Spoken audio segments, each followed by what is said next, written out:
Bonjour à tous, bienvenue à l'après-podcast avec Marjorie Bergeron. Merci d'être resté avec nous quelques instants de plus. Merci à vous pour l'opportunité. Concept de l'après-podcast, on y va de manière beaucoup plus improvisée. Donc, les questions ne sont pas nécessairement connues d'avance ni rien. Puis, on va là où le vent nous mène.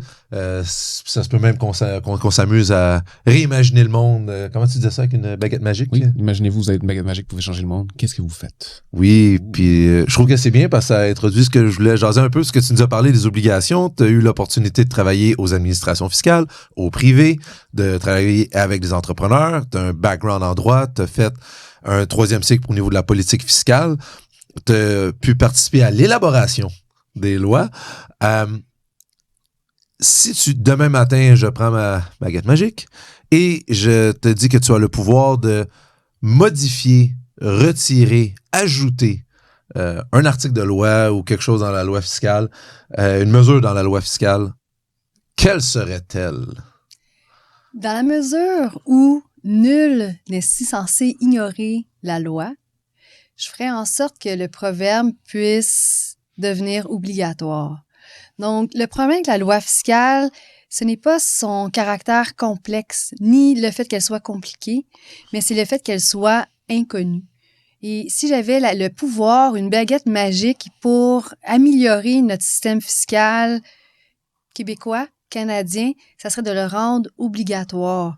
Avant mon cours de fiscalité au bac en droit, donc après ma vingtaine, c'était encore mystérieux pour moi, le concept de la loi de l'impôt sur le revenu, et ça ne devrait pas être le cas.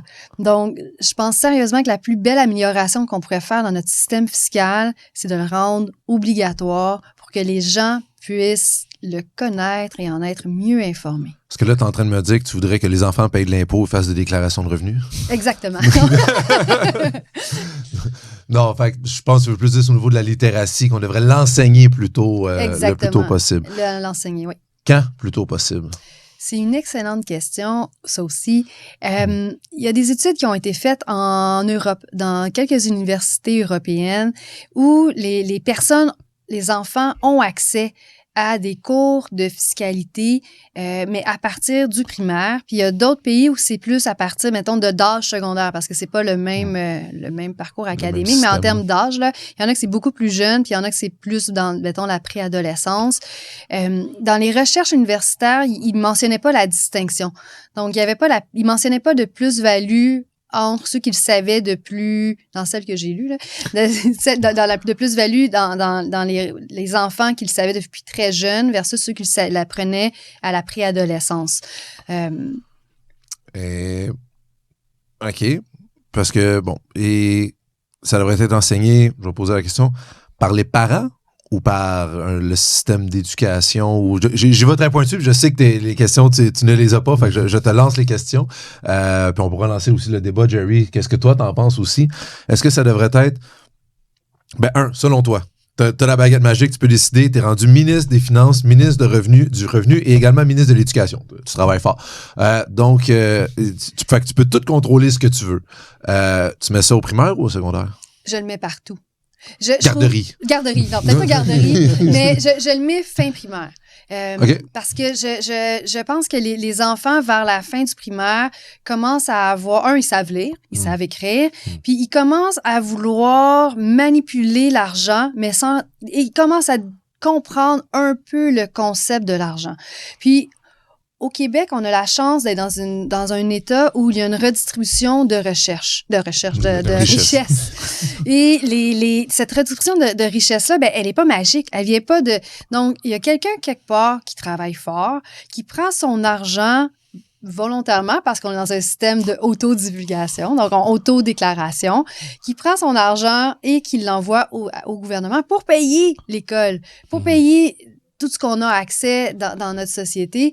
Puis, je pense que les enfants gagneraient à comprendre pourquoi il y a un parc, pourquoi il y a une école, pourquoi les choses existent, d'où ça vient, pourquoi il y a un médecin, pour les conscientiser au concept justement d'impôts, de travail, d'argent. Puis, je crois qu'en 2024, on l'entend encore à ce jour, l'ensemble de la population semblent avoir parfois des enjeux de littératie fiscale, ils comprennent peu ou pas, mais financière aussi. Il y a du surendettement, de la surconsommation. Donc, il y a des enjeux de littératie financière, fiscale. Donc, je crois que plutôt qu'on donne du bagage aux prochaines générations, mieux notre société pourrait s'en porter. Ça permettrait, ça me permet aussi, c'est un peu un pivot, mais le fait de mieux comprendre le système fiscal, parce que le système fiscal et le système en général, donc la redistribution des richesses, des ressources, permettrait un peu des fois d'avoir moins d'aversion par rapport à l'État.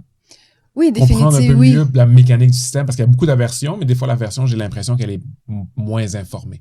Absolument. Le problème ce qu'on ne comprend pas, on le fuit. Mm-hmm. Donc, c'est vraiment le fait d'être mieux informé serait vraiment très, très profitable. Et on parle des entrepreneurs. Les entrepreneurs ont besoin de ces connaissances-là. Ils ont besoin de savoir c'est quoi la fiscalité. Puis on n'est pas besoin d'aller dans quelque chose de super sophistiqué, là. Si c'est une personne qui est entrepreneur, qui est travailleur autonome, cette personne-là, chez elle, elle encourt des dépenses. Elle doit pouvoir savoir qu'elle peut prendre des dépenses et contre ses revenus sans que ça lui coûte 2000 $ auprès d'un conseiller. Donc, comme population, on gagnerait au niveau des petits entrepreneurs ou des grands de ce monde à connaître l'information. Je pense sincèrement là, que... Mais chapeau quand même à Revenu Québec qui ont des programmes pour les entrepreneurs qui commencent justement pour divulguer une partie de l'information fiscale et des obligations par rapport au TPCVQ et au DS. J'ai jamais participé au programme. C'est aussi, je crois, un nouveau programme d'accompagnement. Mais informez-vous parce que c'est des belles initiatives de leur part. Oui, absolument. Puis ils ne sont pas obligés de le faire. Non. Les agences ne sont pas obligées de le faire. Mais c'est dans leur intérêt de le faire. Oui, définitivement. Je vais me permettre des questions un peu plus crunchy puis d'être... question de rendre ça intéressant, je vais me mettre de l'autre côté de la clôture. Fait que, évidemment, j'ai hâte d'entendre vos commentaires, mais pourquoi ça sera encore à l'État de faire ça? Dans le sens, qu'est-ce qui empêche un parent de faire de l'éducation financière à son enfant dès le jeune âge? Pourquoi ça serait à l'État de gérer ça, encore une fois, puis de remettre ça dans la cour de l'État? Je peux pas dire que ça va être des commentaires informés, ce que je pourrais dire. Ça va être des commentaires un peu juste de perception. On débat. C'est juste la perception. On veut des querelles. Particulièrement au Québec plus qu'ailleurs, l'école, ça permet de remettre un peu tout le monde sur le pied d'égalité. Parce que des fois, les parents n'ont pas les connaissances nécessaires pour transférer l'information. Donc, la littératie fiscale et financière dans les écoles prises en charge par l'État permet justement de remettre tout le monde sur un pied d'égalité ou essayer de le faire, du moins. Donc, pour moi, c'est quand même important que ce soit l'État, considérant que ça fait partie du système qu'on a choisi en tant qu'État, le capitalisme, la démocratie, la fiscalité. Je parle beaucoup, je peux arrêter. Puis... Non, c'est une belle réponse. Là, je réfléchis à comment je vais... Continue. T'as amené un point que je suis comme, OK, je pensais pas qu'il allait aller là. Fait que non, mais je trouve de quoi... On s'est doté d'un système, on veut continuer que le système fonctionne, il faut qu'on soit capable d'expliquer au monde comment il fonctionne.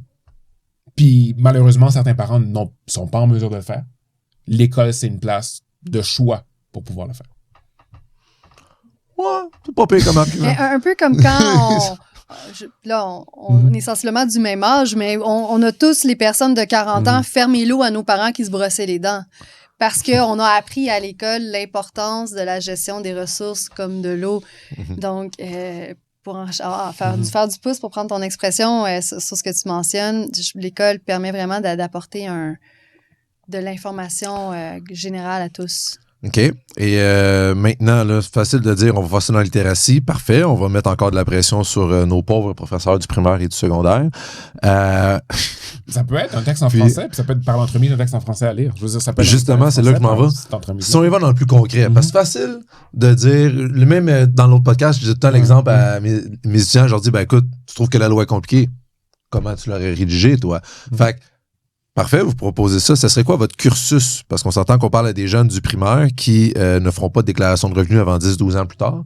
Donc, commencer à leur dire, voici comment remplir une T1, ça fait pas de sens, selon moi. Fait que ce serait... Qu'est-ce que vous voudriez leur enseigner concrètement, là? Tu poses tellement des bonnes questions de comment faire en sorte que les enfants puissent comprendre la fiscalité. Est-ce que ça pourrait être simplement par un processus de faux argent avec les livres de bibliothèque ou avec le concept de mini-entrepreneurial au niveau scolaire. On vend de la limonade, on reçoit des jetons X.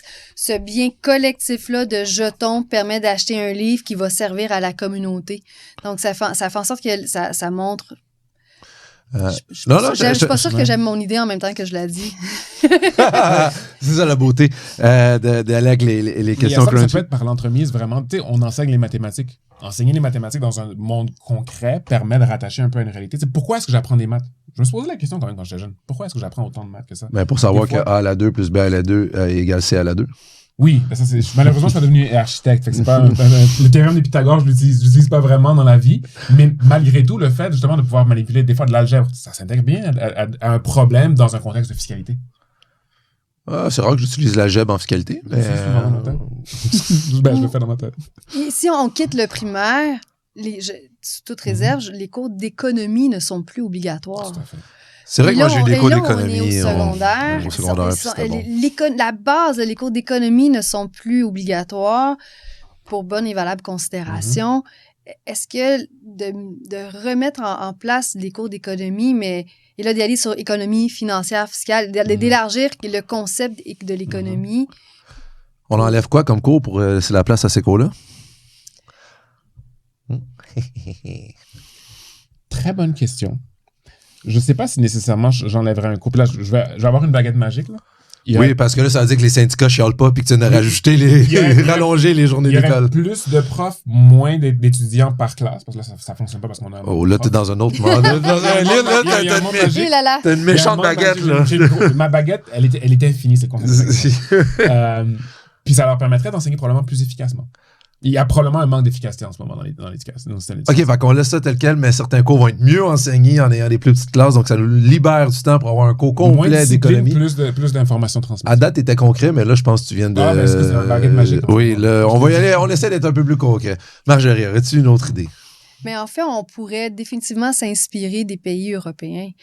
On l'a fait pour les divulgations obligatoires. Ils ont trouvé une façon de mettre en place des marqueurs pour suivre les recommandations de l'OCDE.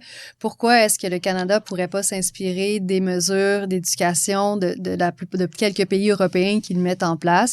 Et là, le cas échéant, j'ai pas fouiller à savoir exactement comment il le faisait, mais je sais que la fiscalité, elle est enseignée aux jeunes enfants dans plusieurs pays européens. Ils ont définitivement trouvé une façon. Puis je crois que la population québécoise n'est pas plus brillante ou moins brillante que la population européenne. Donc, il faudrait juste aller chercher des baguettes magiques, mais peut-être aussi s'inspirer de ce qui se fait ailleurs, d'aller chercher le meilleur de ce qu'ils peuvent nous offrir et de tasser et de remplacer dans notre système ce qui est moins bien. C'est sûr qu'il y a des personnes qui sont en position de recherche et de réflexion dans nos ministères au niveau de l'éducation. Donc, est-ce qu'ils ont déjà eu même la réflexion que ça pouvait être possible? Est-ce qu'ils sont informés qu'en Europe, la littératie fiscale, elle est améliorée par des programmes gouvernementaux?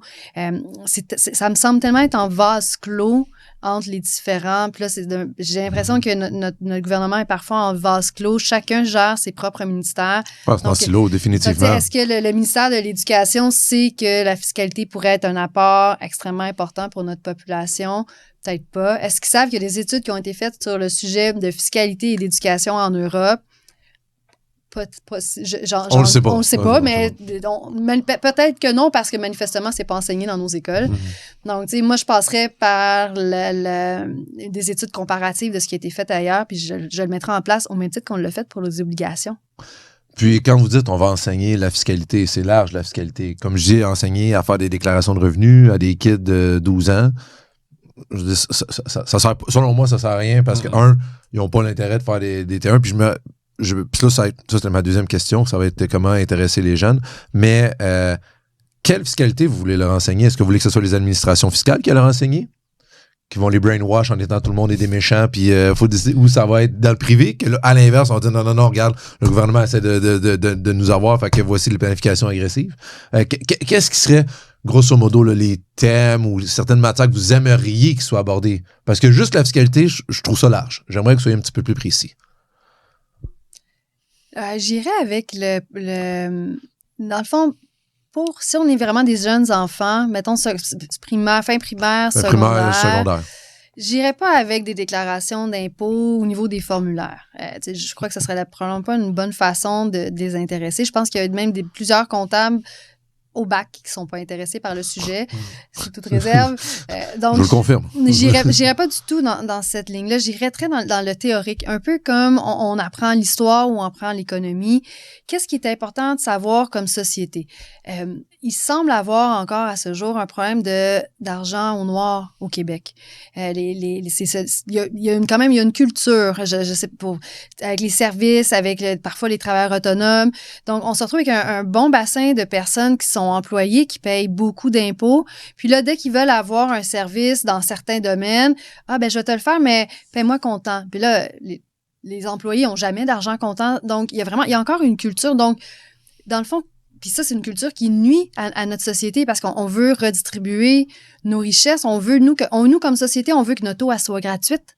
On veut que nos éducations soient gratuites. On veut que les gens puissent aller à l'école pour être informés, pour être instruits. Donc, moi, je pense qu'on j'irais dans le conceptuellement. Pourquoi l'eau, elle est gratuite? Comment l'eau qui est sortie de ton robinet, là, tu la payes pas?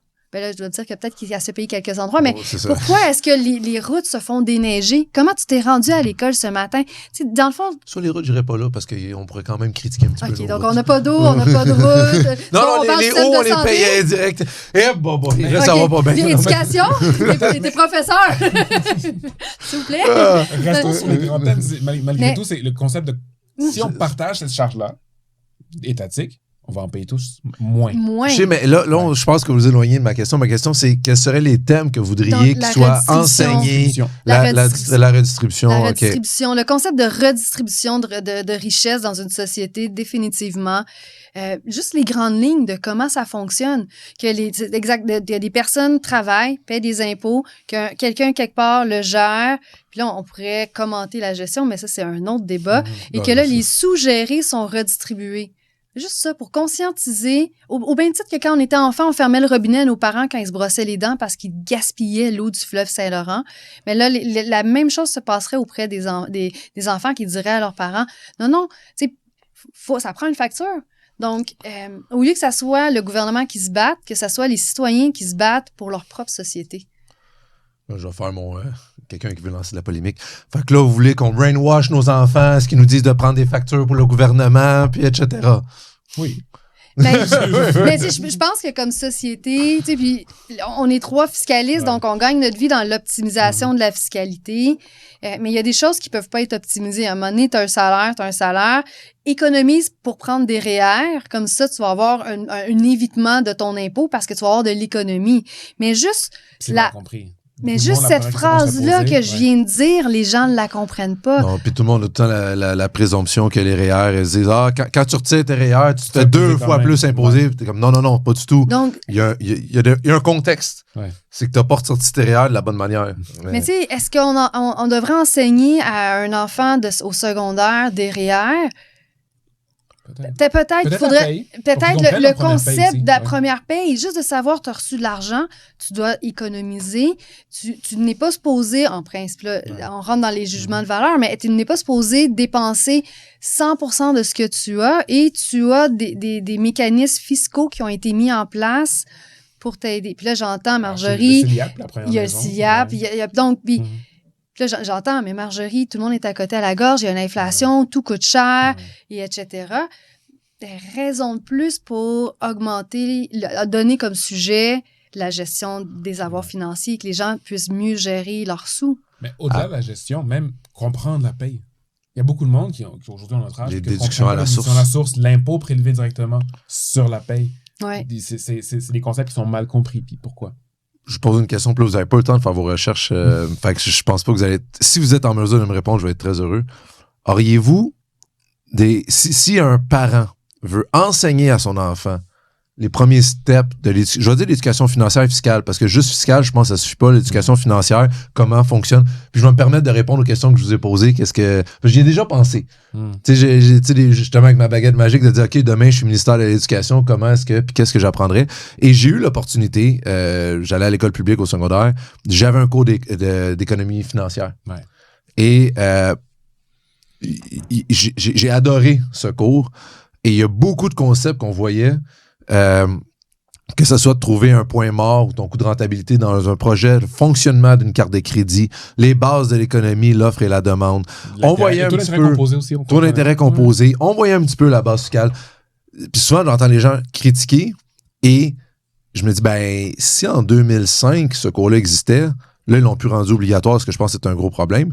Je me dis, le cours existe déjà et tous ces thèmes-là sont vraiment pertinents. Ta carte de crédit, ce n'est pas de l'argent qui vient d'apparaître, tu vas devoir la rembourser. Les intérêts, comment ça fonctionne, c'est super pertinent d'enseigner ça à les enfants, ça existe déjà. Le gros hic qu'il y avait, puis ça me fait rire parce que je voyais sur Facebook des fois les gens critiquer qu'ils n'avaient pas appris ça au secondaire, c'était les gens qui étaient dans ma classe. ils ont eu le même cours que moi. Mais je me rappelle que eux, leurs yeux étaient beaucoup plus rouges pendant le cours que les miens. Étant donné que les miens étaient toujours blancs. Donc, fait que je me dis, un autre issue qu'on va avoir, puis finalement, c'était la question que je ne l'ai pas posée, mais un autre issue qu'on va avoir, c'est comment intéresser nos jeunes. Parce qu'à notre âge, on réalise tout ça. Mais si je reparle au Jerry qui avait 14-15 ans, puis qui était plus en mode... j'ai un mauvais exemple, juste comprendre comment ça fonctionne l'argent. Bref, tout ça pour dire que quand tu te mets dans la tête d'un jeune de 14-15 ans, qui est encore plus aujourd'hui avec les réseaux sociaux, qui voit tout ce qui se passe, qui voit... Comment on fait pour les intéresser à apprendre là-dessus? Comment apprendre? Comment les intéresser? Comment les intéresser? Mm-hmm. Ça prendrait plus de gens passionnés, définitivement. C'est dur, oui, mais au secondaire, c'est dur d'être un prof passionné au secondaire. Ouais, on va se dire, là, les petits... Je repense au secondaire, certaines personnes avec qui je disais, il y avait une bonne patience, les professeurs. Là. C'est pas... surtout au secondaire, là, quand t'as plein de puberté, puis t'as la rébellion, puis il peut arriver plein de choses. Mais honnêtement, je peux pas vraiment te répondre précisément, mais humblement, il faudrait plus d'initiatives comme la nôtre. Peut-être plus d'informations, plus de monde de spécialistes qui parlent puis qui divulguent de l'information, qui sont des fois précises puis qui la vulgarisent et rendent accessible au public du mieux qu'ils peuvent, on s'entend. Si j'avais à intéresser les jeunes, si j'avais à réfléchir à comment intéresser les jeunes, parce que avec ma baguette magique, j'ai aussi réfléchi à ça, j'essaierais de faire venir plus pas une pub que je nous fais pour nous autres, tout, parce qu'il y a d'autres personnes qui font de l'éducation financière. Il y en a certains, malheureusement, un qui m'échappe sur TikTok, que j'adore, qu'est-ce qu'il fait. Je ferais venir des conférenciers. Justement, puis encore plus avec les réseaux sociaux, prendre des gens qui sont des influenceurs en finance, puis je vais dire exemple, un gars comme Pierre-Yves McSween, je le ferais venir dans les écoles pour qu'il enseigne. Je pense qu'il le fait déjà ou quoi que ça, mais c'est un gars qui a vraiment vulgarisé les finances au Québec. Je reconnais tout ce qu'il a fait. Fait que quand il parle, plein de personnes écoutent, il y a un gros bassin. Des gars comme des hommes ou des femmes comme lui qui influencent. Puis il y a Elle Investit. J'ai oublié son nom, mais elle aussi, c'est une influenceuse qui promouvoit beaucoup la femme en affaires, puis sa gestion financière, puis tout. Je ferais ça parce que les gens, c'est ce qu'ils regardent maintenant. C'est eux qui veulent écouter. Ils suivent beaucoup à eux. Fait que je prendrais ça. Je reprendrais l'idée que tu as mentionnée tantôt. Je trouve ça excellent. Des cas pratiques, des mini-entrepreneurs ou quoi que ce soit. Je trouve ça vraiment intéressant, des projets concrets que tu peux faire dès le secondaire. Il y a des années, j'avais entendu un entrepreneur parler, ou c'est dans un livre que j'avais lu ça, quand tu mets jeune, favoriser l'esprit entrepreneurship. Quand tu mets jeune les enfants à l'entrepreneurship, s'ils se plantent, ils ont un retour, ils se rétablissent beaucoup plus rapidement. Le stand de citron n'a pas fonctionné, il va se revirer, il va aller tondre du gazon, il va beaucoup mieux prendre l'échec. Ouais. Alors que nous, plus tu vieillis, plus que l'échec te fait mal et plus aussi qu'il peut avoir des conséquences. Combien de personnes qu'on voit en pratique qui disent « Ah, j'ose pas partir à mon compte, j'ai ma famille, j'ai ma maison, je veux m'assurer que mes enfants... » Ils ont peur de l'échec. Tu es conscient. Plus on vieillit, plus les enjeux deviennent gros. Exact. Et souvent, ces personnes-là n'ont jamais entrepris avant. Ouais. Donc, je me lance dans l'inconnu, ils ont peur. Alors que t'as 10-15 ans, même le petit tonne à citron, même la petite affaire que t'as faite, ça fonctionne pas. Tu vas quand même apprendre à négocier, quelqu'un qui va essayer de te négocier ton prix, quelqu'un qui va se plaindre. J'allais dire un mauvais mot, mais du monde qui vont appeler la police parce qu'ils vont pas aimer que tu fasses ton stand en pleine rue, ce que je trouve complètement aberrant. Mais fait que tu vas quand même apprendre à gérer des situations, gérer des clients, gérer. L'impôt, à la limite, à la fin. À la limite, tu vas peut-être faire. Oui, tu peux peut-être faire. En tant que parent, tu vas peut-être dire, bon, ce que tu fais, je vais te garder 10%, tu vas chercher à le mettre dans son compte de banque juste pour dire que tu expliques un peu. Ça pourrait être tondre le gazon. Tu sais, quelqu'un qui tombe le gazon puis que son entreprise va bien, il pourrait déjà être initié jeune aux impacts de l'impôt. Ben oui, puis j'aimais ça, il y avait quelqu'un sur ma rue, puis je réfléchissais à ça, un jeune qui justement tombe le gazon, puis il y a un petit frère, puis je me dis, tu sais, utilise son petit frère pour avoir envoyé ton le gazon, parce que là, il fait 2 maisons en même temps, mais à son petit frère, il donne un petit peu moins, fait que c'est comme son employé. Puis tu sais, il comprend déjà comment ça va fonctionner avec ça. Fait que je pense qu'on va favoriser plus l'entrepreneurship. J'irais plus avec des affaires concrètes. Si j'avais à stimuler les jeunes. Je sais que ceux qui poussent beaucoup la littérature vont probablement pas aimer ce que je dis, mais des articles qu'on est obligé de lire, dans les textes qu'on est obligé de lire, ça pourrait être des textes sur la littérature financière. Dans les cours de français, ça pourrait être, à la place d'être Baudelaire ou un livre que personnellement je me rappelle plus, ça pourrait être juste un article sur voici comment l'économie fonctionne. T'as pas aimé Marie Chapdelaine? Je me rappelle plus du tout. C'était pas ma passion. Mais d'arrêter d'être en silo dans les matières. Puis, est-ce que d'intéresser les enfants, ça passerait par intéresser aussi les adultes? Parce que, puis oui, effectivement, votre projet de podcast pour aller chercher les entrepreneurs, c'est un projet vraiment que je salue, puis vous êtes très chanceux de pouvoir faire ce projet-là. Mais quand on regarde les statistiques, le mais n'a pas lien avec votre projet. Quand on regarde les statistiques des gens qui écoutent l'information publique sur l'économie, c'est à peu près 10 % de la population qui a un intérêt, alors que c'est gratuit, que c'est à Radio-Canada. Mais là, déjà, ça veut dire qu'il y a une télévision, qu'il y a une radio, puis que quelqu'un l'écoute. Donc, qui choisissent de volontairement. Donc, il y a un problème de littératie chez les adultes qui va chez les enfants. Puis là, de comment intéresser les enfants, je pense que la question est globale, comment intéresser la population? Comment qu'on fait en sorte pour que les gens s'intéressent au système fiscal, que les gens soient fiers de faire partie de notre société et qu'ils veulent y contribuer, que les gens soient fiers de rentrer à l'hôpital puis de dire « Hey, wow! C'est moi qui ai payé cet hôpital-là. » C'est moi qui ai payé cet hôpital-là. La belle route que j'ai roulée jusqu'ici, c'est magnifique. Ça, c'est un débat que j'ai souvent avec mon frère parce qu'il déteste se payer ses impôts. Puis pourquoi? J'y pense à ce qu'on a. Puis c'est tout un « Ah ouais, hein? Hey, la rue est tellement belle. Je suis tellement content d'avoir payé pour. Puis hey, quand je vais à l'hôpital, j'entends tellement pas pendant 16 heures, puis j'ai quelqu'un de joyeux qui m'accueille, puis j'ai un médecin qui est disponible. Puis là, je suis comme, OK, là, c'est la gestion. Oui, bien ça, c'est pour ça, on l'a mentionné, il y a un enjeu de gestion. Ouais. Et le manque d'intérêt, ça, c'est documenté, le manque d'intérêt des gens vient parce qu'ils remettent en doute la gestion. Oui. Mais ça, c'est... Culturel, et c'est un autre débat à savoir, parce qu'il y a le principe de base de l'imposition, puis après, il y a le concept de gérer cet argent. Ultimement, il faudrait, dans l'esprit de tout le monde, découpler un peu l'impôt de la gestion d'impôt, comprendre. Oui, on paye de l'impôt dans l'objectif d'avoir un bon système. Maintenant, comment il est géré, c'est un autre problème. Ça, c'est un autre problème. Parce qu'il y a deux problèmes. Les gens veulent éviter l'impôt, évaser l'impôt, ils ne payent pas. Il y a beaucoup d'argent au noir. Mais c'est ça. Mais c'est deux problèmes. Il faudrait convaincre Là, est-ce que si on donne plus d'argent aux autorités fiscales, elles vont mieux le gérer parce qu'elles vont avoir de meilleures ressources ou des ressources plus nombreuses? C'est la question. Ça, c'est un très gros débat qui s'applique autant au niveau municipal. Dès qu'on est propriétaire, le compte de taxes, même à Montréal, il a encore augmenté. C'est cher à être propriétaire, c'est une autre forme de taxation. Oui. Puis c'est ça. Mais puis là, on revient à notre littératie. Juste que les enfants comprennent ça. Tu sais qu'il y a de l'impôt comme un peu partout, que les taxes à la consommation, c'est une forme d'impôt indirect.